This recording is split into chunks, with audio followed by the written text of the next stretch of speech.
So ఇప్పుడు ఈ question చూస్తే the monthly incomes of ABC are in the ratio 2:9:3 అన్నాడు.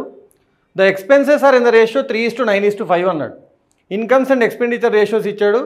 ఏ యొక్క saving is half of his total income అన్నాడు. అంటే ఏ యొక్క సేవింగ్ వాడి ఇన్కంలో హాఫ్ ఉంది అన్నాడు. మనకు అర్థం చేసుకోవాల్సింది సేవింగ్ అంటే ఇన్కమ్ మైనస్ ఎక్స్పెండిచర్ అమ్మ. సో ఏ యొక్క ఇన్కంలోంచి ఏ యొక్క ఎక్స్పెండిచర్ తీసేస్తే అది హాఫ్ ఆఫ్ హిజ్ ఇన్కమ్గా వస్తుందని ఇచ్చి సేవింగ్స్ ఆఫ్ ఏబీసీ ఏ రేషియోలో ఉన్నాయని అడుగుతున్నాడు. సో మన savings of all the persons కనుక్కొని వాటి రేషియో తీసుకోవాలి. సో మనకి ఇప్పుడు ఏ యొక్క ఏబీసీ ఇన్కమ్ 2:9:3 ఇచ్చాడు కాబట్టి నేను వాటిని 2x 9x 3xగా తీసుకుంటాను. ఎక్స్పెండిచర్స్ 395 రేషియోలో ఉంది కాబట్టి 3y 95 y 5yగా తీసుకుంటాను.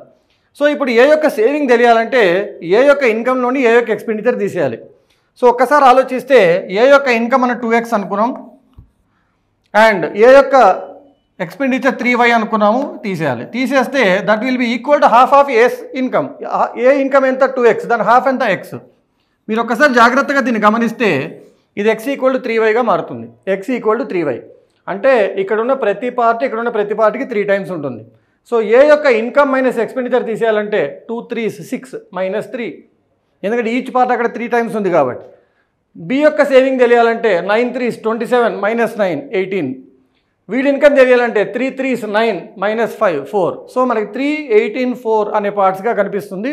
మనకి ఇక్కడ ఆప్షన్ కూడా 3 18 4 ఇచ్చాడు కాబట్టి అదే మన ఆన్సర్ అవుతుంది. నెక్స్ట్ క్వశ్చన్కి వెళ్తాం.